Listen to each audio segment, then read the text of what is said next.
Another point, you never know how much you must have in order to be happy. There is no quantitative measure. This much and we'll be happy. Things that give you happiness, they create increasing thirst for happiness. Like a thirsty person goes somewhere and some generous dulwit pours down salty water from the ocean. How much you want, take it. And the more you drink, the more thirsty you become.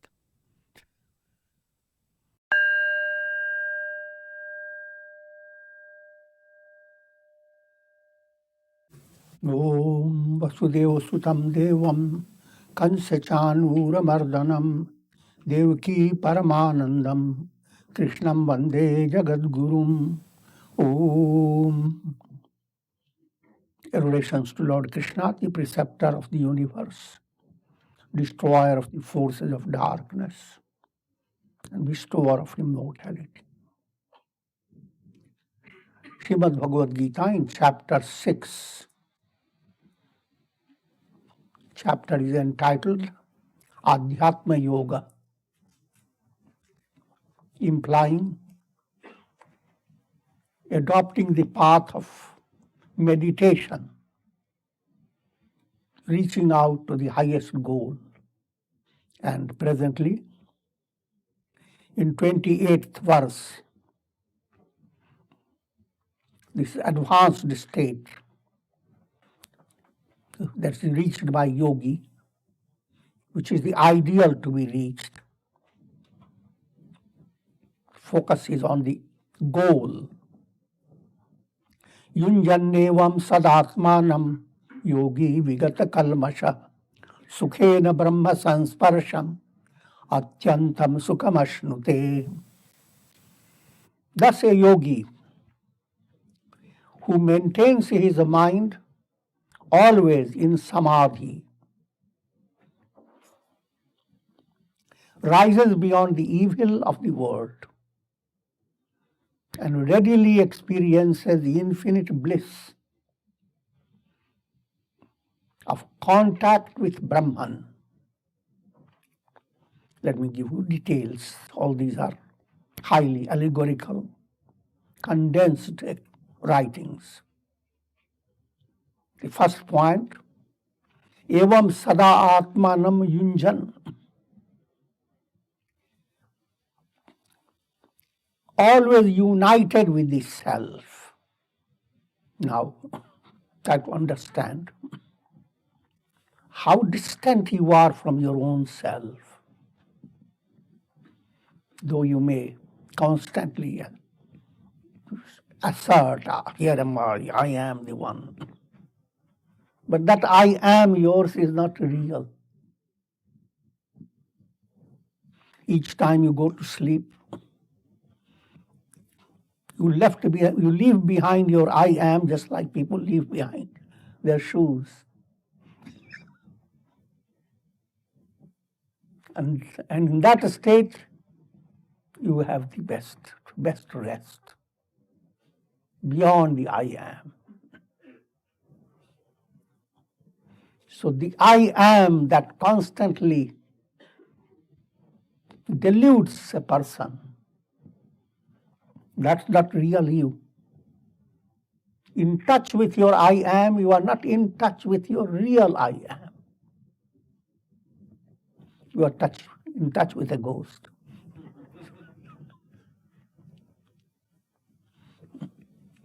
To make it more simple to understand, your ego is of three types: Sattvic, Rajasic, Tamasic. Tamasic ego holds on to meaningless anger, hate, jealousy. It holds on the crudest sentiment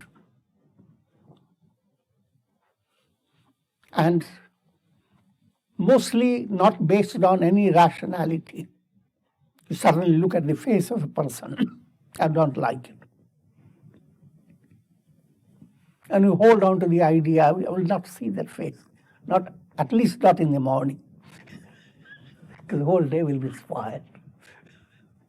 I'm just giving you a humorous example. But look at it more in a practical way. If you have experienced something tragic in your life, but that state has gone far away, but you always hold it on. Look into your diary, look into your photographs of those days. Remember it again and again. That type of holding on is done by your tamasic ego. Tamasic ego is the source of all that is demoniac, extremely crude in the world. Rajasic ego keeps your mind in a state of distraction. It has a certain idea where happiness is. But by the time you go to the goal that you have conceived of as your goal, immediately your mind says, there is another goal. There is another goal. Your mind goes into distraction. Very simple illustration is, a person is very thirsty, and he is told, here in this place, dig in and you'll find water. It's an old time simile.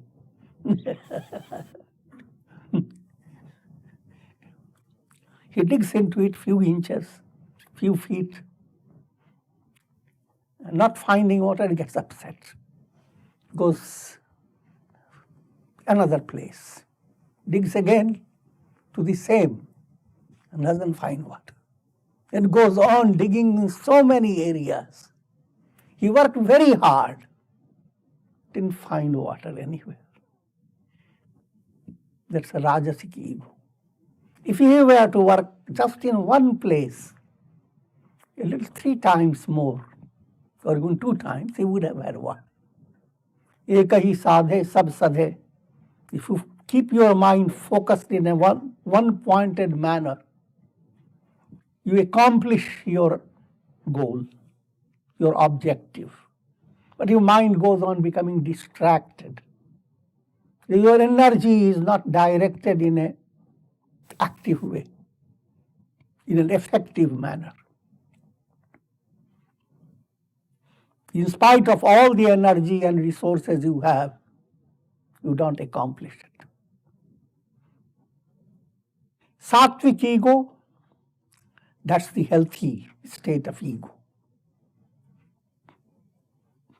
With Sattvic ego, you come closer to yourself. With Rajasic, Tamasic, you are with a headache and with a little paralysis. With Sattvic, headache is gone, paralysis is gone, and you are now normal to yourself. Not very normal yet, but you are on the way to become realized, to discover who am I in a profound way. The Sattvic ego does not obstruct your movement. Rather, it is extremely needed. So whenever we say, do not be egoistic, be egoless, do not become confused. Ego is necessary. Without it, you can't live for a moment.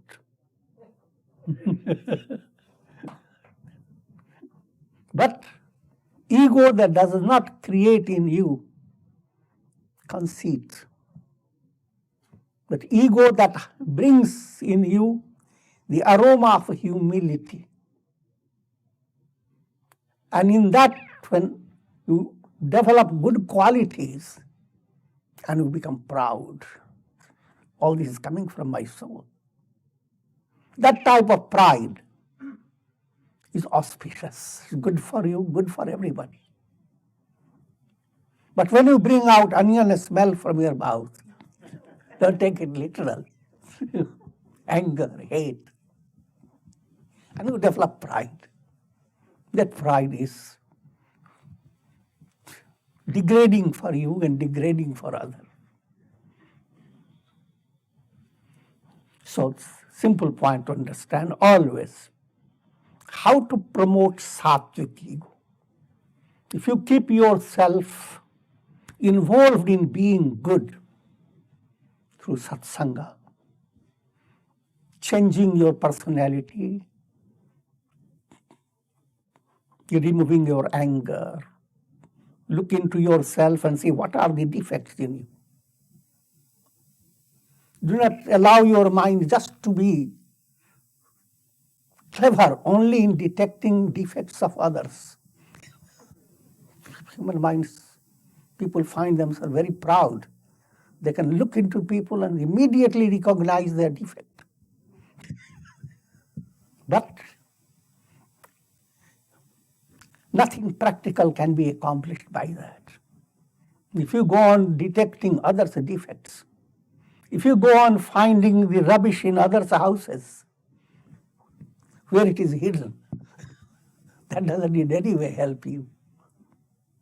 But if you were to find the rubbish within your own house, within your own personality, and you go on removing it, how happy we'll feel living in a good house, in a good personality. That's what I humorously say with finger pointing. You point find one mistake in others, and three are pointing to you. God has tricked you.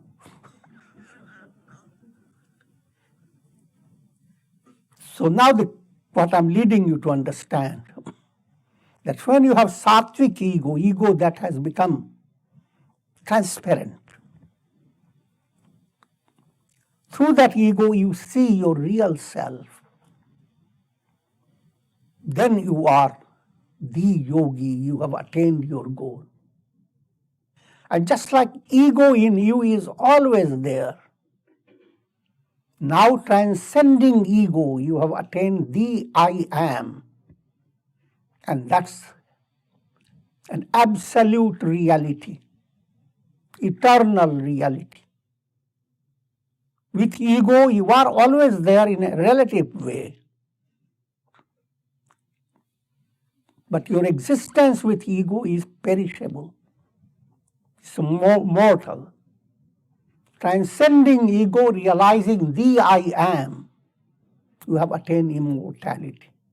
That's called mukti, nirvana, liberation, kingdom of heaven. When you attain that, your samadhi is intense state of meditation. Just to reiterate some point. In practice of meditation, there are three stages: concentration, meditation, and samadhi. Concentration is focusing of the mind. Mind is so distracted. How to bring the mind to a focus? Focus can be in a very physical way, but in a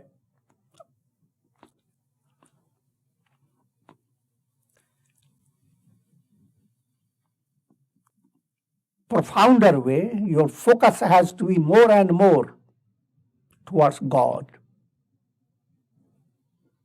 So the first stage is focusing of the mind to the goal. Second stage, maintaining the focus. The stage where you are creating a focus in your mind, moving away from distractions, holding on to one reality.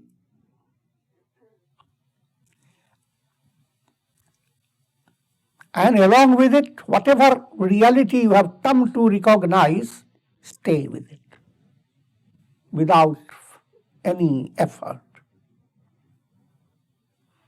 Staying with the focused state, that's called dhyana, meditation. If you stay with the focused state, a miracle happens. You slip into samadhi, superconsciousness. Samadhi comes to you as easily as you go to bed with the idea, I'm going to sleep. And if you are a good sleeper, leave the stress behind. And you never know when did you slip into it. First stage, you kept your mind relaxed, not worrying about all things. Created a kind of one-pointedness. And then suddenly slip into it. In the same way, first stage you are focusing your mind. Second, the focused state flows uninterrupted. Now, something happens beyond your imagination. Your consciousness expands. Because deep within you are transcendental. Expansion comes in different degrees until you have the highest revelation. Samadhi brings you to your reality. I am that am I. And leaves you with sahaja samadhi. That state of experience becomes continuous. With ego, you are continuous. From morning till night, you know where you are, what you are. With samadhi, attaining sahaja samadhi, your I am is always eternal, infinite, Satchidananda. Your I am is absolutely with infinity, eternity. That I am is not shaken anymore. This point has to be brought into your mind through many ways, because all the scriptures, this is something very simple, but yet very difficult for the mind to handle. Because you look for the real I am through your conditioned mind, and your conditioned mind looks for things in the terms of names and forms, through concepts. Just like in a way, while you are sleeping, you cannot get into sleep by creating a concept of sleep. Concept is what I'm trying to say. If you are going to sleep and you create a concept, then in 5 minutes I'm going to deep sleep. In 10 minutes I'm going to deeper sleep.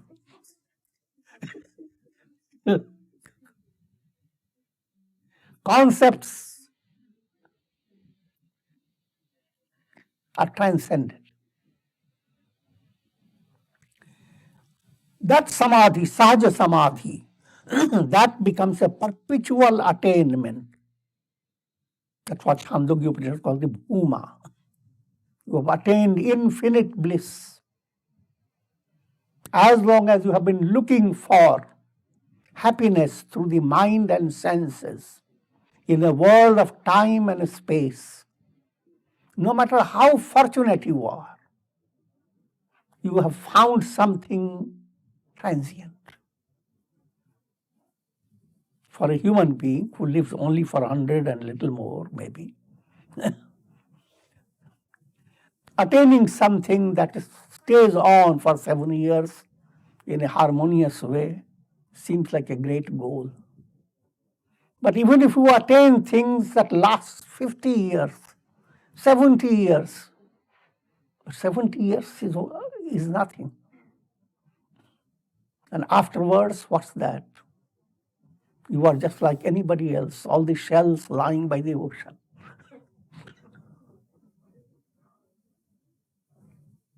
Sadatmanam, yunjannevam sadatmanam. You are united with the self. The term united is figurative. You are the self. what has happened? You became disunited from illusion. And that's called united. A patch of blue in the sky has become separated from the sky. Is the sky encircled by clouds? And the patch of blue expands, contracts, even moves.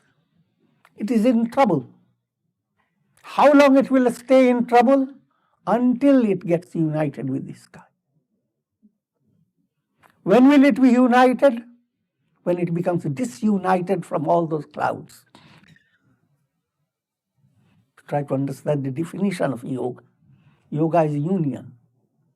But the advanced meaning of yoga is viyoga, which is disunion. Move away from illusions and allow the truth to be revealed, truth about yourself. So if you have attained that, vigat kalmasha, all sinful karmas have been discarded.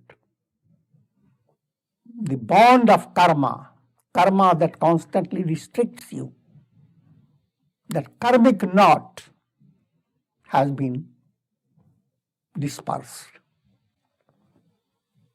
Sukhina Brahma Sansparsham. All your desires are fulfilled. As long as the desire for the world is there, you are not in touch with yourself. Once you have absolute attainment, you are in touch with yourself, in touch with Brahman. Again, that's a figurative statement. Brahman is not an object, and you are not touching Brahman. You have become Brahman. You are Brahman. A revelation of the innate truth. That's called Brahma Sansparsham. Until then, you are in touch with a world of illusion. Atyantam sukham ashnute. Now the joy you experience is atyant. Atyant, ant means end. Atyant doesn't end. That joy has no end. Absolute joy. The infinite bliss, the bhuma of the Upanishads. 𝐿 bhuma tat sukham. That infinite bliss alone is real happiness. Any other happiness is a happiness. Because it's not real. It stays for a while, but then you have to hop out of it, find somewhere else.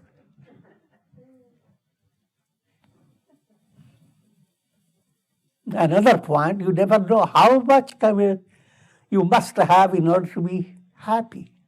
There is no quantitative measure. This much and we'll be happy. Things that give you happiness, they create increasing thirst for happiness. Like a thirsty person goes somewhere and some generous dalwit pours down salty water from the ocean. How much you want, take it. And the more you drink, the more thirsty you become. All these are illustrations just to help the mind. Your goal is to attain infinite joy. Until you attain the goal, you are not whole. You are always limited. That goal is called God realization, liberation. In 29th verse, Sarvabhutastham atmanam sarvabhutani chatmani ikshate yoga yuktatma sarvatra samadarshana.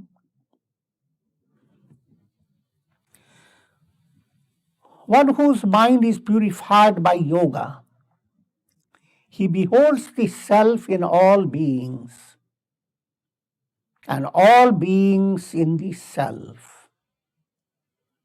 he sees the same self everywhere. For a very simple way to understand that point,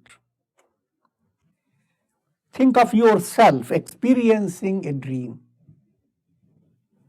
And dream is keeping you quite involved. Ups and downs, pleasure and pain, lot of thrilling experiences in your dream. But come to a state of understanding. Even while dreaming, it dawns upon you that I am dreaming. This is a dream. What does that mean? If this is a dream, then everything I see is I am myself. The mountain, the river, the birds flying in the air, even a roach, even the nastiest things of your dream. You, who else? 𝐒𝐚𝐬𝐴𝑣𝑒𝑑𝑚 𝑠𝑎𝑟ْvamْ, I am all. Next point, all this is in me. I am all is in me. I am in all and all is in me. That's the statement. But dream experience, dream simile can give you easy understanding. But if you understand it profoundly, it would imply many things. You go on discovering within yourself a sense of independence. You are not dependent on the world. Your happiness is not under somebody's control. Your spiritual movement doesn't require somebody's approval. Your whole spiritual movement to the ultimate goal is your responsibility. And you have all the resources. As you advance, you go on discovering them. Because that source is God Himself. So when you are relating yourself to God, you don't need anything else. There is increasing inner freedom from dependence upon the world. That becomes a subtle process. What I'm leading you to understand, that if you discover that, your increasing inner freedom, another point happens. You become like a blossom, wafting fragrance that awakens in others a similar inspiration. The inspiration that you had, allowing you to attain liberation. You are igniting that inspiration in others automatically. And that's the implication of seeing all beings in the self. It is, you are not a lonely attainment. I am attaining it, but look at that, all my family gone to hell.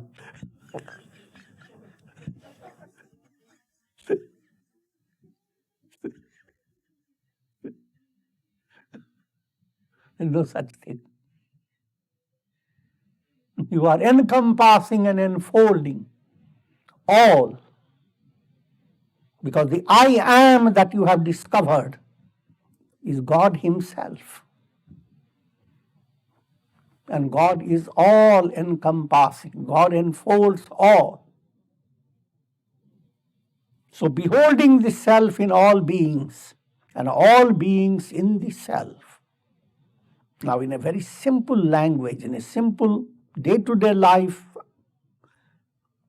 practice, what it implies, be good, do good. Be good because you are goodness, boundless goodness within yourself.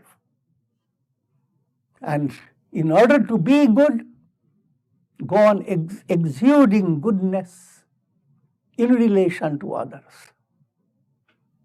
If you do not have that quality, if you go on keeping others as if they are little, looking at them as if with a superiority complex, then that would mean that you are not really advancing. But looking at them with profound insight that God dwells in others, it has many ramifications. Ramifications are that you hunger to do good things. If any opportunity comes that allows you to help someone, you become thankful to the person who has allowed you to help him. Deep in your heart, your life becomes more and more meaningful when you find yourself serving God in others. And in that aspect, there is no limit. So finding God within yourself, moving towards God, becoming one with the Absolute, that's one aspect. Second, enfolding all, allowing people to be touched by your spiritual movement, enabling them to move just like you moved. Yo mam pashyati sarvatra, sarvatram cha mai pashyati. Tasyaham na pranashyami, sachame na pranashyati. For one who sees me everywhere, that's the state of enlightenment. Brahman alone is, and sees all beings in me. So when you are handling any object relating to any person, you must realize deep down every person is the same God. So God within you, operating through your personality, is mixing with God operating through different personality. God dealing with God. This highest Satsanga. The whole world becomes a joyous experience. You don't count upon how much sacrifices I have done for these useless people.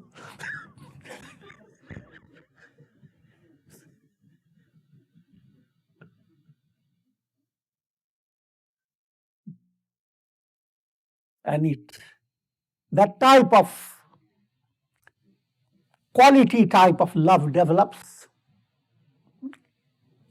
even in all your close relations.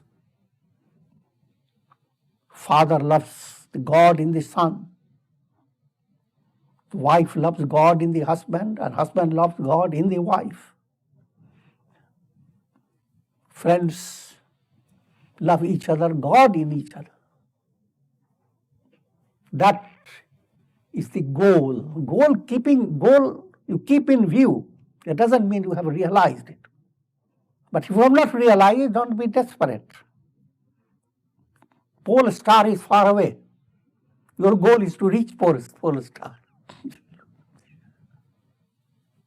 Even though it is far away, still it is guiding you.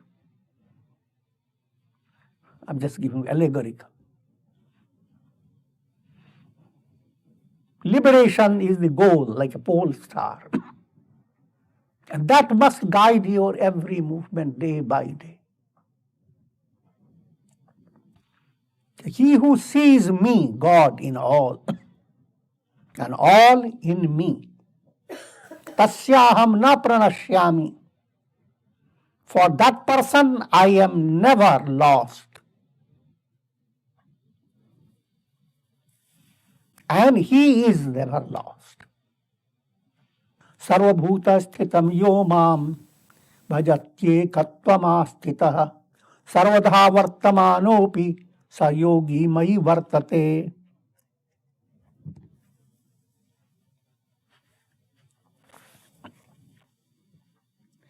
If one worships me as permeating in all beings with the vision of oneness, with the vision of equanimity, God is everywhere.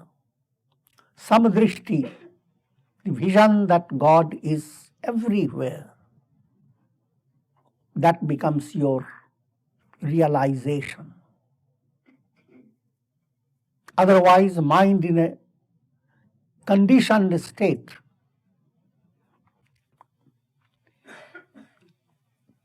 looks for God in different places, different ways.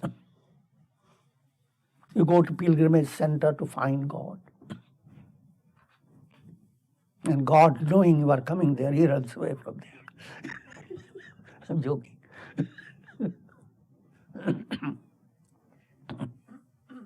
All you get out of the pilgrimage center is a lot of pictures and lots of stories, lots of prasads.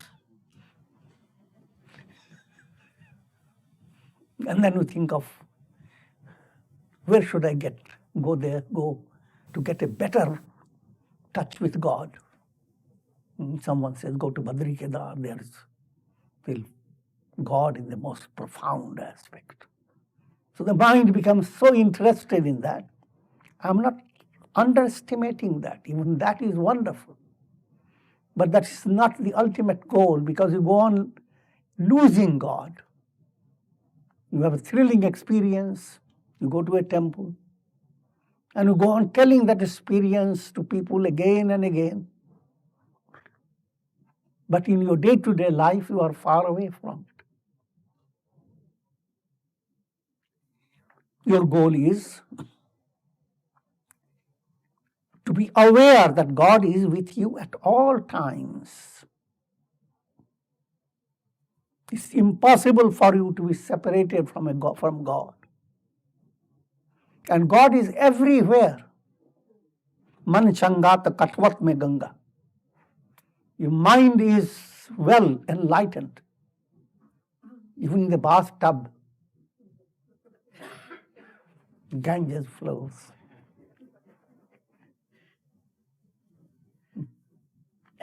If it is not enlightened, you go even into the wondrous waters of the Ganges and you find yourself in turmoil, cold.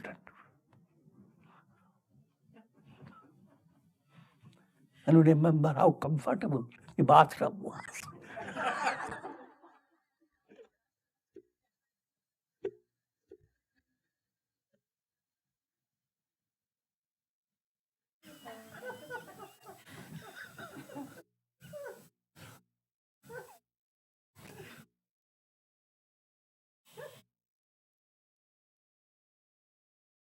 When you have developed that vision of oneness, then whatever work he may do, he ever abides in me. When you have that experience of God permeating all, the statement is, then whatever work you do, people misinterpret it. That means now you are free from all the admonitions and restrictions placed by scriptures.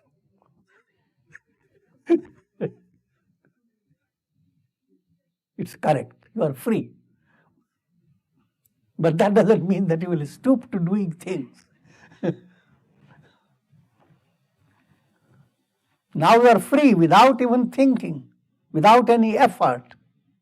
The scriptures will flow through you. If whatever you do will be absolutely righteous, magnanimous.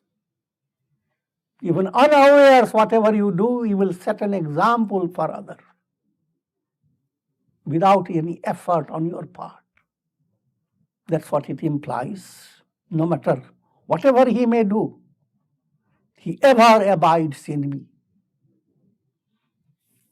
Atma upamyena sarvatra samam pashyati yorjuna sukham va yadi va dukkham sa yogi paramo mata.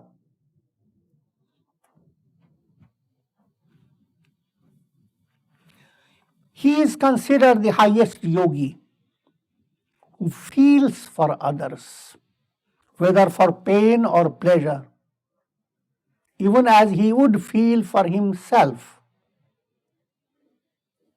Now, if you have become the self in all,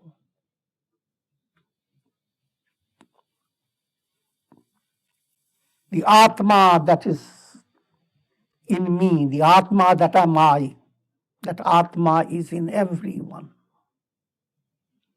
No one is distant. No one is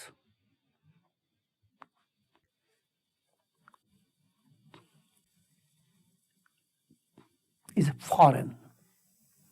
The Bible uses the term neighbor. Everyone is your neighbor. Love God with all your heart, all your mind and soul, and love your neighbor as yourself. That statement is the echo of what I'm reading here. And to give you just a simple parable, once someone injured a swan in Buddha's time, when he was just Siddhartha, young prince, and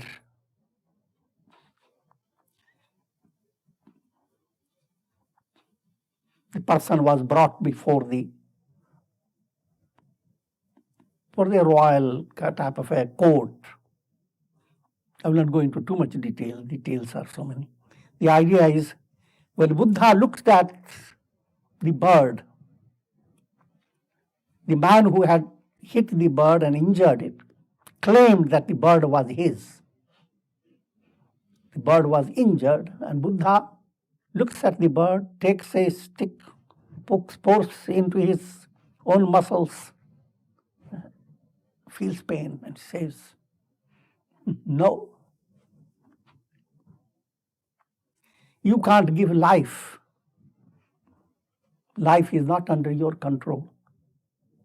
In other words, you do not deserve to possess the bird." The idea behind it is, put yourself in other shoes to know where the shoe pricks. If you are very sensitive, you will have that type of a sympathetic feeling.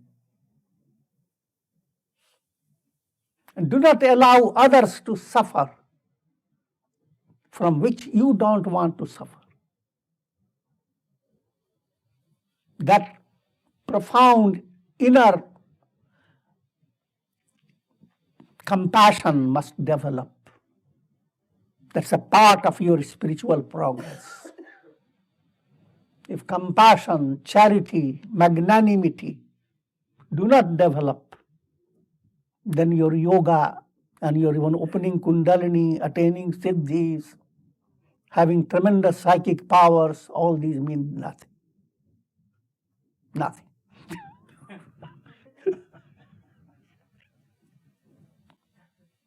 But when you have reached that sensitivity of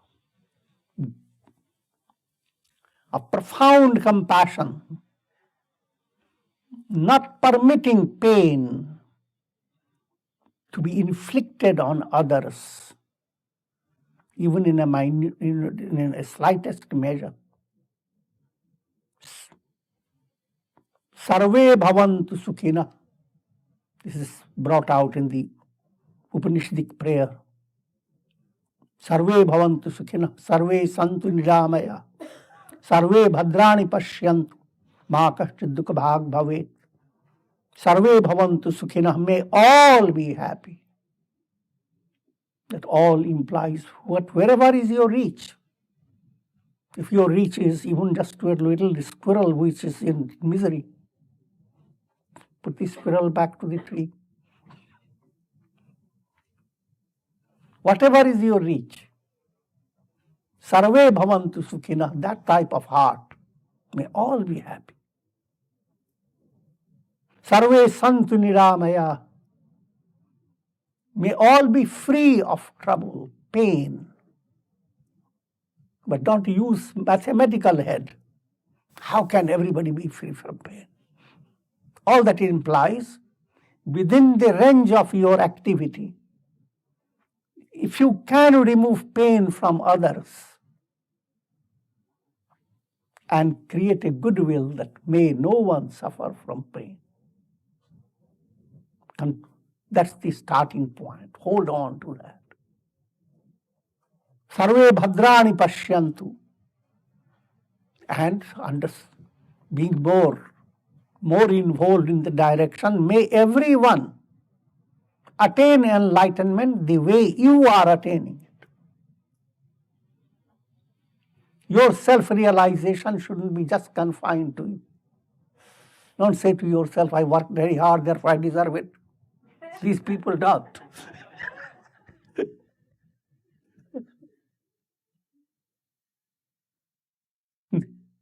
Sabko sanvati de Bhagwan. May all have enlightened understanding. Thereby may all souls be free of trouble. Put it in a very simple way, in a family, mother has so many children. Her heart is always, may all my children be happy. Whether practically happy or not, that's a different matter. But the heart's eagerness, longing, may all be happy. And doing things in a way that you try to promote that happiness. And that you do it wholeheartedly. That type of motherly heart towards the whole creation, that's the quality of being enlightened. And with this I will conclude. Om Shanti, Shanti, Shanti. Om